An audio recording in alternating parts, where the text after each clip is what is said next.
Hey guys, Lynn Burke here again at Soldano Custom Amplification in Seattle with my bud, close friend Mike Soldano. He's letting us take a look at his shop now. We've already seen the cars. If you haven't, make sure you check that video out. Got some killer cars here. No one has. I can attest to that. Now we're going to show some of the tooling that Mike has here because he builds almost everything. He fabricates everything. We've both been in the muscle car business a long time. I've kind of been in and out. Mike has been in it ever since he was a kid. In the military, I didn't have a chance to do much with it. He didn't get to do as much as he'd like with the amplifier business. That's right. It takes a lot of time to build amps. That's right. So as far as now, since we're both towards, pushing towards the latter half of our existence, we're trying to find more time to do this kind of thing. So what I want to show here is he's got some tooling and some industrial pieces here that you're not going to see anywhere.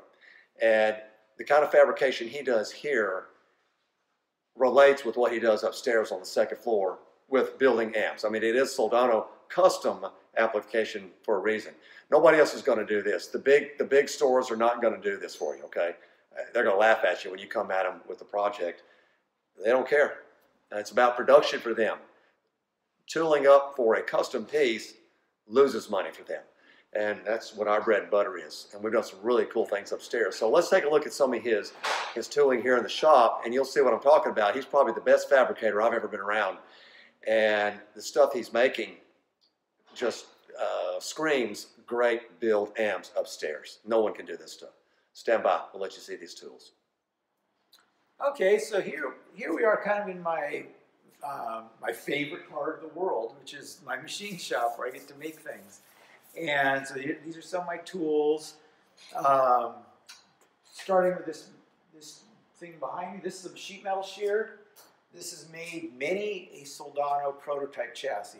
I originally bought this shear actually so that I could build the first articles of all the chassis for all my amps. So instead of coming up with an idea for an amp, designing a chassis on paper, then having to go to a production sheet metal shop and beg and plead with them to make me one piece just so that I could test out the design and make sure I liked it first, I decided I'll just make my own.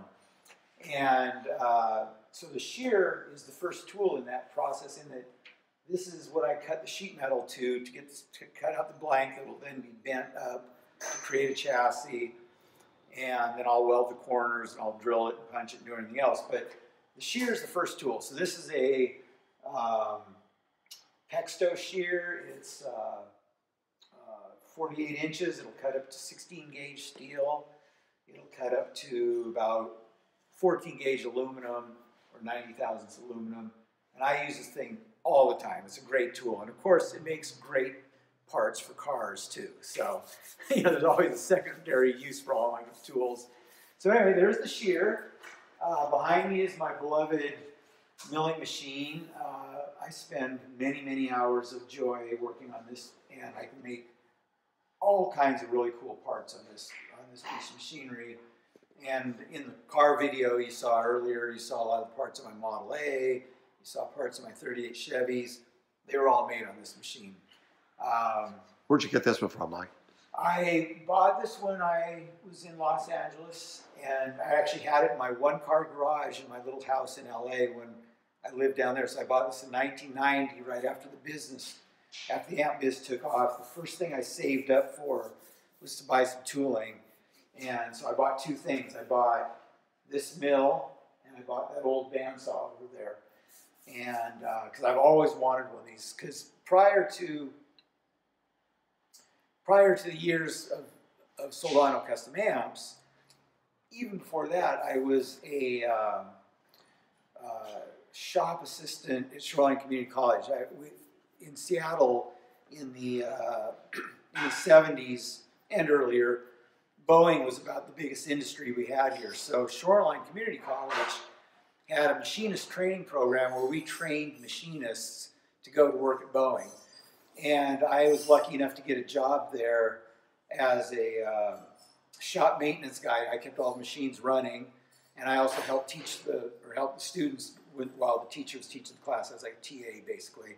So and it's also where I had access to a bunch of machine tools so that I could build things like the disc brake conversion on my 38 Chev.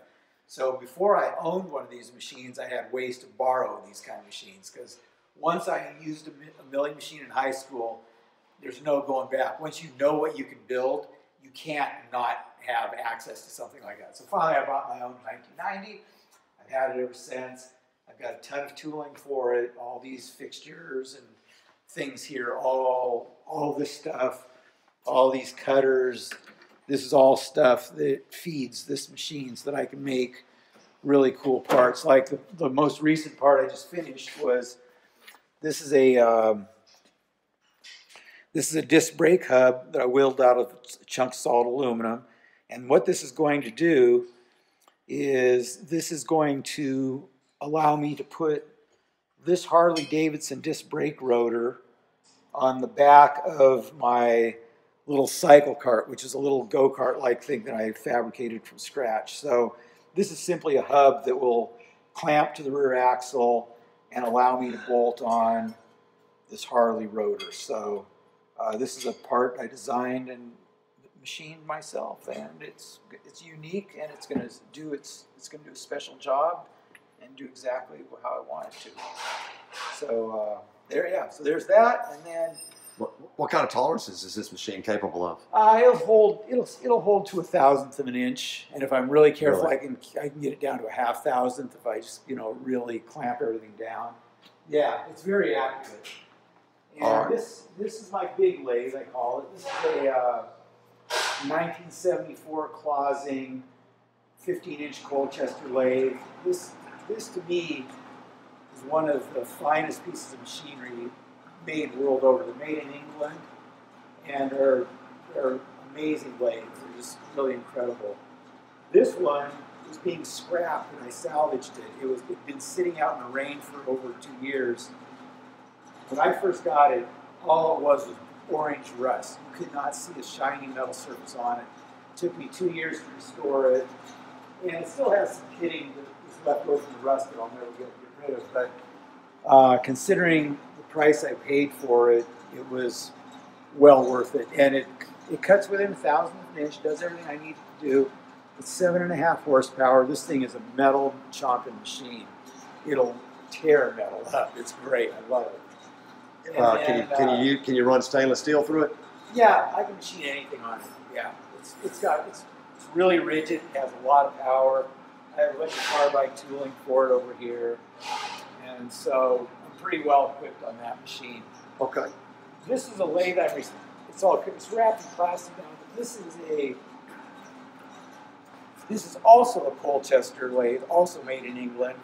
The big one's a 15-inch. This is a 13-inch. This is an older one. This one's probably from the 50s.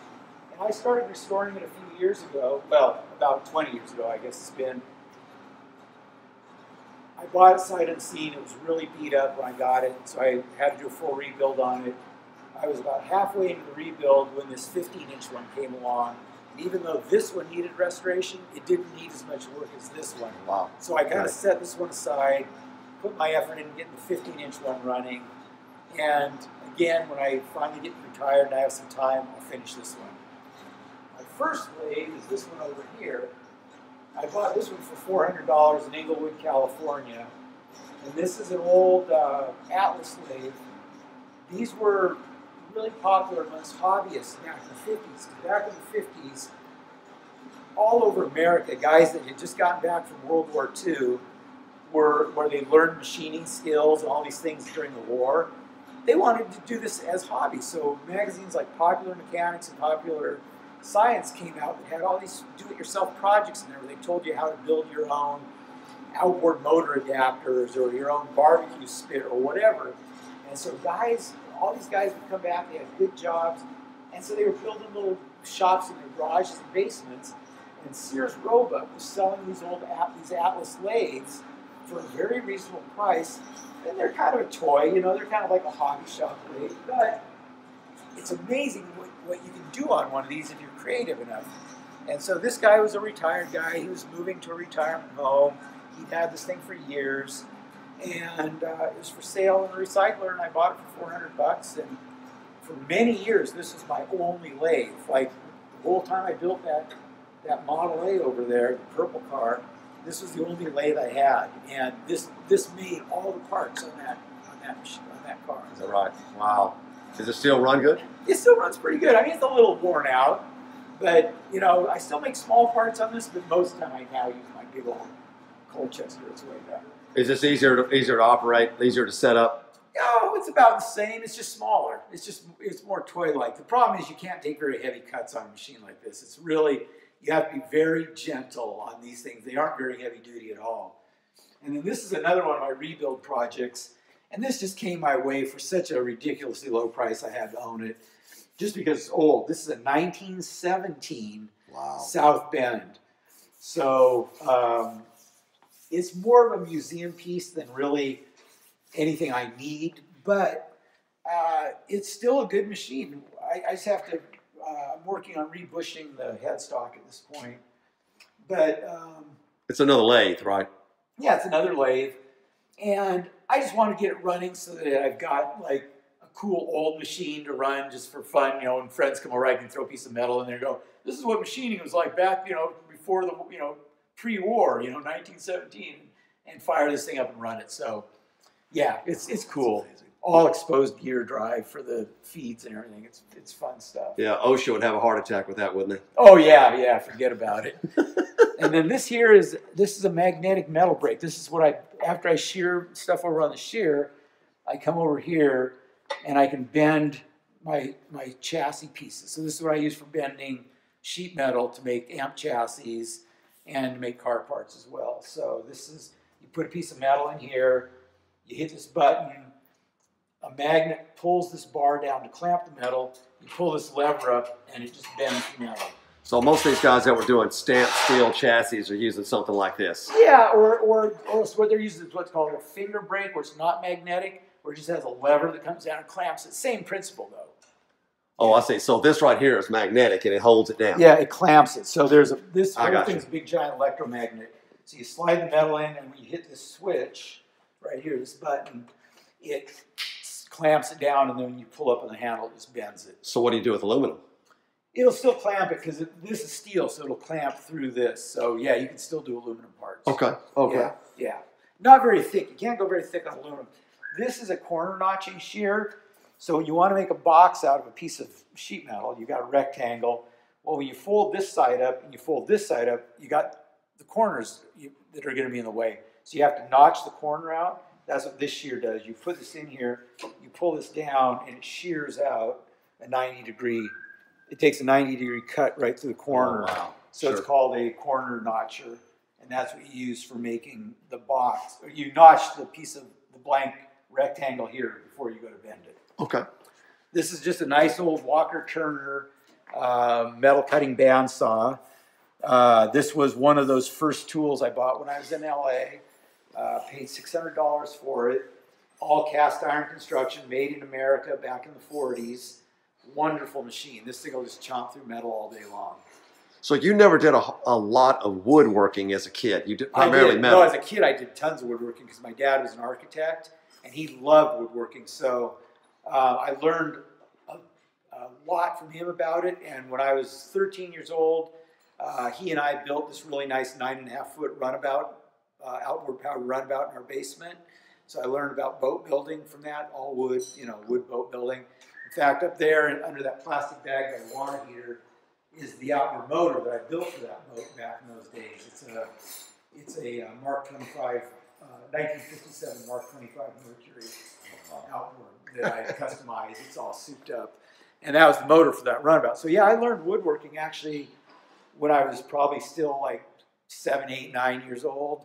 And then I started learning metalworking in 7th grade in junior high, and I was hooked on metal from then on. And shop class, yeah. So, which ought to be taught today.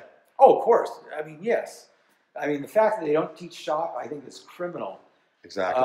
So then here's my little workbench. Underneath here is my TIG welder. This is the power supply for my welding stuff, for doing my really fun welds. I also have what they call a wire feed welder back there at the end of the workbench. Belt sanders and grinders and a bead blast cabinet. This is all, finished, just tools of the trade. gas welding rig right over here. So this is for oxyacetylene welding. This is sure. This is old school stuff here, Right, but I still do a lot of it because on sheet metal, it's still one of the best ways to weld sheet metal. I don't care what anybody says. So you don't get too hot. Yeah, well, and because you can work the weld, and it's fun. And it's fun to do too. Plenty of old carburetors. Yeah, lots of old carburetors, ignition stuff, you know, intake manifolds, all kinds of weird stuff around this place. And this is the positive traction rear end I'm rebuilding for the vet. So this is an early GM Dana Posi that's going to go in the Dana 70 or 60? 60. Or no, excuse me, not 60. This is before the numbers, so this is just a Dana track lock, they call it. Okay. This was a GM product, and Dana they subcontracted the Posi part to Dana. I got you. Okay. So this is a 62 Chevrolet Dana Posi, traction lock Posi that's going to go in the bed. What's in there now? Limited slip? Well, it's got a Posi too, but it's got 411 gears, and you can't put higher gears on that carrier. So this is a different carrier, so I can put 336 gears in it. So you're going to make it more streetable. Yeah, more freeway friendly, because I want to drive that thing on long trips. And 411s, it's turning. That's right. It's turning 3,500 RPM on the freeway, which is ridiculous. So.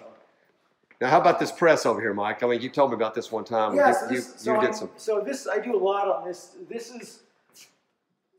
was originally an electric press, which are not as common as hydraulic presses. But back in the 40s, they were very common.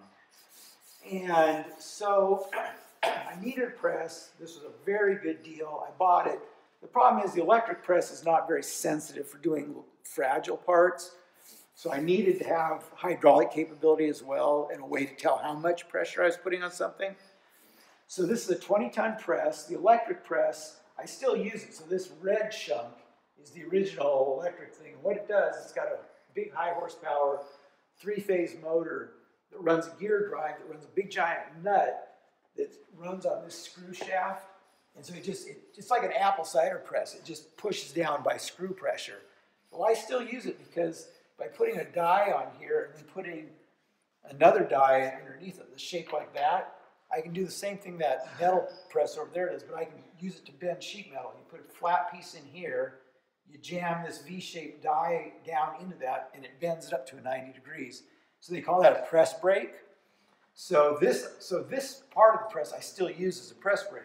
But what I did is I built a hydraulic chunk to put on this side so I could use it for doing bearing pressing and doing the more precision automotive stuff that I do. So what I used is inside here is a hydraulic cylinder like they use in earth moving equipment. It's like small bulldozer.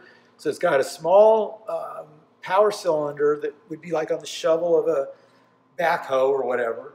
I took that, built a bracket for it so that I could mount it into this press frame, built an adapter so I could mount conventional press tooling.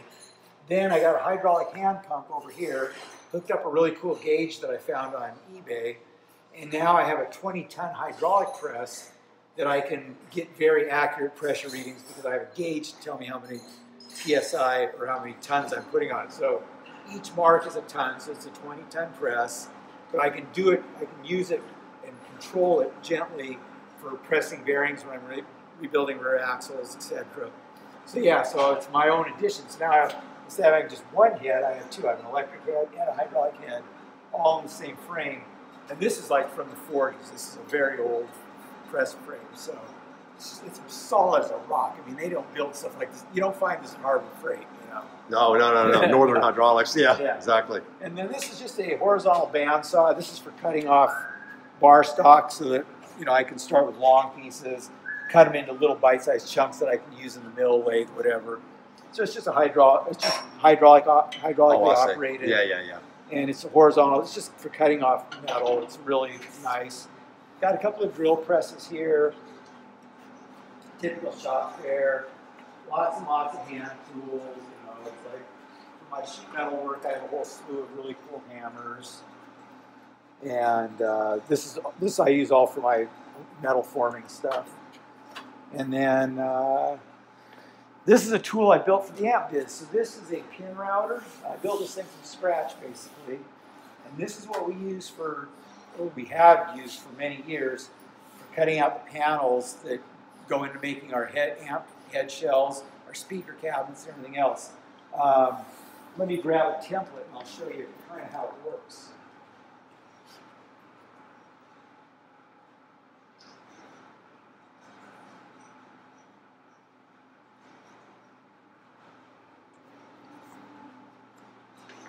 So many years ago, I built all these templates.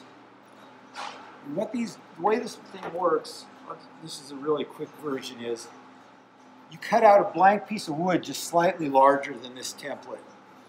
Then you take the template, you screw it to the top of the piece of plywood. We use Baltic birch. Yeah, they just call it Baltic birch. Multi-ply, very high strength plywood. That's what all our stuff's made out of. Anyway, you cut a rough piece a little bit bigger than this. You screw this piece of wood on there. This machine's all air operated with an electric router. So underneath the table is a 3.5 horse quarter cable router that I built a special yoke to mount it to, and it slides up and down on that yoke. So the cutter's down in here, and then this pin is air operated by this air cylinder here. The router is also on air cylinders that raise and lower it. So what you do is you fire up this control box. There's a foot switch, which isn't here right now. I have it all unplugged, but there's a foot switch. You hit the foot switch, the router fires up, the air cylinder drops this guide pin down. At the same time the guide pin comes down, a few seconds later, the router bit comes up. Then what you do is you take this piece of wood that now has this template bound to it, and you jam the template up against this pin. And what it does, it forces the wood into the cutter, but it stops when it hits the template. So then you just follow the outline of the template as you push this piece of wood around, and what happens is, since the pin and the router bit are exactly the same diameter, whatever follows the pin will be duplicated on the piece of wood that the template's screwed to.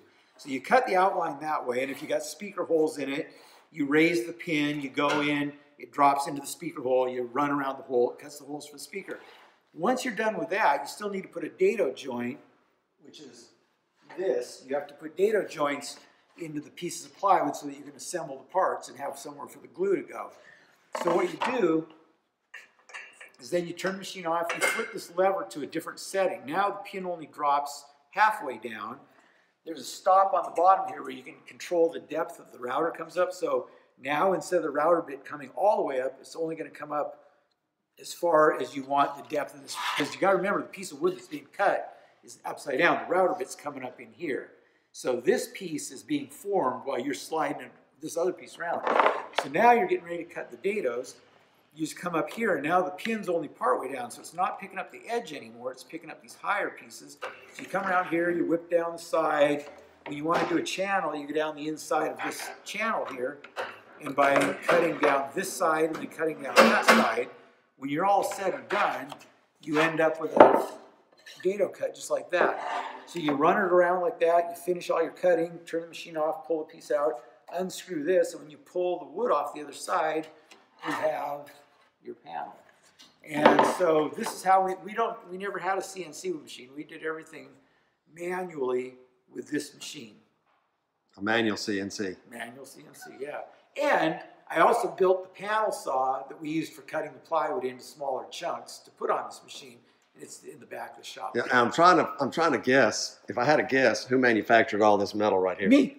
All this. It's all. The only thing I bought was these air cylinders, the regulators, the router motor, and it's all. The rest is all custom fabricated. I built the tabletop, the stand, all the stuff around the router, this air cylinder brackets. All this is all custom built. All this. This machine took me months and months to build. But it does its job beautifully. Yeah. That's outstanding. So this is as good as it gets. Pretty hands-on. Yeah. Yeah. Nobody does it like this, though. Nobody does it like this. No. Nobody's insane enough to do it like this. Well, it's all farmed out. They all have lives. I know. Okay. Mikey, we really appreciate that, bringing us into your your playground, if you will. Oh, you're welcome. And this is a great way for guys to see that the fabrication that you're capable of doing down here relates to what goes on the second floor. Yeah. Don't forget to show them my little site. Oh, you know what? We almost forgot about the best part of the whole video. Let's talk about this. So give us the history on this car right here. Well, it's called a cycle cart, and it's kind of like a little hobby I sort of got roped into by a buddy of mine. What a bunch of guys did years ago is they figured out this kind of cool way to go racing for no money at all. And the idea was to build these little go-kart things that kind of looked like old vintage race cars, but were small and used motorcycle wheels. That's why they call them cycle carts. So these are 17-inch motorcycle wheels that are mounted to, conventional style axles. It's powered by about a 6 horsepower Honda pressure washer motor. No kidding. Yeah, it's just your basic. If you go to Home Depot and you look at generators or pressure washers, this is probably the motor that's on them. So these guys figured out this formula to build these. These were all like pro car racer guys that were getting tired of the escalating costs of car racing. So they wanted to have something they could do with their buddies that didn't cost an arm and a leg and that anybody could do. So this started in Texas. It moved to California. Eventually, a guy up here in Seattle discovered it because he wanted a project to do with his 9-year-old daughter and to show her how things were built. He's an industrial designer guy. He owns a lighting company. So he got a bunch of people in Seattle interested in it. My buddy met him. He got interested. I helped him build his. And the bug got me, and I was like, I got to build one of these. Now, there's really no rules. It just has to use one of these motors. It has to use motorcycle wheels of 17-inch diameter. It has to be no more than 39 inches wide track width. And other than that, there's really not much rules. So some guys build them out of plywood. They don't even use metal. They make a wooden box, basically, with, go-kart axles mounted and everything else. But me being me, I had to make mine as close to like a real car as I could, so just scaled down. And so my inspiration car, you have to pick an inspiration car, something that you're kind of trying to make it sort of like. It was a 1922 Fiat Grand Prix racer. And so this was based on the 1922 car, Fiat, that won the first Italian Grand Prix. So that's the basic body shape. And part of what made that car to me so beautiful when I saw the pictures of them was the fact that the frame rails tapered back like this in the back instead of just being straight rails. The tail came together, and then the rear springs were kind of mounted on these outrigger type cross member thing. So in order to do that, I had to fabricate these frame rails all out of welded steel. So these are actually 3 pieces that have been welded the full length on both top and bottom, full length of the car, so that I can get the cool curvy shape and get the kick up over the rear axle and everything. So I started by building the frame. I built the front axle, and all the steering components are all built from scratch. All the motor mounts and bracketry, all that's built from scratch. That brake hub I was just showing you earlier, that's going to replace this rotor. This brake rotor proved to be inefficient, and it warped in the last race I was in. So I'm mounting that Harley rotor. And then I completely hand-hammered and formed this entire body all out of sheet aluminum. So this is my first attempt at creating bodywork from scratch. And luckily I have some friends who are very good at it, so they gave me some good pointers. And you made all those pedals up there too, right? The pedals themselves are go-kart pedals that I bought out of a catalog. This old company that's been around since the 60s. But all the mounting brackets and everything else. So this actual part I just bought because it was quicker to do that than what I could make it for. I mean, I could spend hours making these, and I could buy them for $5. Yeah. But I made all these mounting brackets, this floor insert, this cross member. All the steering is my own crazy design. It's basically a rack and pinion, but it's built, instead of a rack and pinion, it's a chain drive. So it's got sprockets and chains, which are on the other side of that bulkhead. And it's completely wacky, Rube Goldberg kind of thing, but it works beautifully. And so, yeah, that's my own steering. Front axle is all fabricated from tubing and whatnot. Yeah, it's just really kind of fun. So that's amazing. How's it ride? Pretty smooth? It's kind of smooth on cement, but on dirt roads it's pretty bumpy. But You know, who cares? Well, and are they racing on asphalt or concrete? Or? Well, we get one race a year on asphalt in this little tiny town in eastern Washington. They close off the streets and let us race on the street. But most of the time we're racing around in apple orchards, and that's all bumpy dirt stuff. And it knocks your teeth out, but you can't take the smile off your face the whole time. I mean, it might be rough and you might be completely covered in dust and dirt when you're done, but you're smiling the whole time. It's a lot of fun. That's great. And you fabricated all this here? All of it. Yeah, this is all hammered out. So the way this is done. English wheel, everything? No, I didn't use a wheel. I did all this the old-fashioned way, where you use a leather shot bag, which looks like this. So you take this leather bag. This is filled with shotgun shot, and so it's kind of, you know, so it can be. It gives, right? It gives, yeah. Sure. So you take your aluminum, and you take these big nylon mallets or wooden mallets, and you start just beating on it. Pretty soon it'll get lumpy as hell. You keep beating on it. It'll start taking some shape, and then as it comes around, the edges start puckering because it needs to be shrunk. So then I've got a big old wooden stump over here that I can come over on, and I have different hammers that I can then take on here, and I can shrink down those edges and get it to shrink in. So pretty soon you can start getting some curve in it, and you kind of, when you first start on it, it looks really bad. It's really rough and gnarly looking. But once you get the basic shape, then you start fine-tuning it with hammers and dollies, just like you do body and fender work, and you end up with something that looks just like that. It takes a lot of time and a lot of patience. And then you build what they call a buck to kind of guide it. So this is the buck that I built to when I was building the tail for the car. So as I was shaping the panels, I could walk over here and I could put the metal against this and see how, like, oh, I need to bend it more there, or oh, it's too sharp there. And you just keep working it around until it fits the buck. And then once you have it fit the buck, that's when you then start doing the hammer and dolly work. And that's basically just taking hammers like this, and the dolly is an odd shaped thing like this, and you get the metal in there and you hammer, you just keep working it until it gets smoother and smoother. And with a lot of, like I say, with patience and a little bit of finesse, you can get it smooth like that. And that's awesome. And then at some point when I have some more time, and that's how dents were taken out of old, cars for years.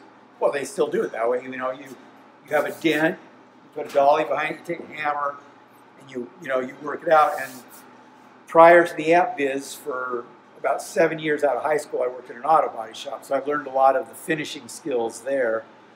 And then in recent time, I taught myself from watching videos and from watching some of my friends how to do the rough shaping, and that's what enabled me to create that body on that. That's a great looking car. How fast did that car go? On a straightaway on asphalt, it'll do about 45, but when we race in the apple orchards, because it's such short distances, we seldom get over probably 30 miles an hour. 30 is probably about tops. And but it's, when you're sitting in there, it feels like 100 miles an hour, and you're, like say, it's ear to ear grin. You're sliding around in the gravel and stuff. Would you do anything different now that you've run it for the first year? The only thing I'd probably do is give it more suspension travel, because, like I say, on cement it's pretty good, but on the dirt stuff I don't have enough travel and it's always bottoming out. The spring's bottoming out? Yeah, it bottoms out really easily. Would you put a multi-leaf to help, or what would you do? Yeah, that would help it, and I may do that. I may just upgrade these springs, or yeah, I'd probably just rebuild these springs, put some extra leaves on them, stiffen them up a little bit. How about the 88? How'd you come up with that? Oh, it's just one of my favorite numbers. I just love the symmetry of 88, so I try to use it whenever I can. Kind of what, like the 88R? Yeah, the X88R was called that because I designed it in 1988. But the 77 and the 99, I just did those because they were spin-offs of 88. So the 88 came before either one of those? Oh yeah, it was the first one. And then later I wanted to do a lower priced amp, and that was the 77, because I wanted to offer something that was a little more attainable. So I made it 2 channels. called it the 77. And then in 1991 or 2 is when I actually designed the X899, but I just wanted to keep those 2-digit same numbers. So the 99 came out way before 1999. Okay. Came out, like say 92, I think is when I finished the concept, and it didn't get into production until a little bit later. But And for those who don't know, those were preamps.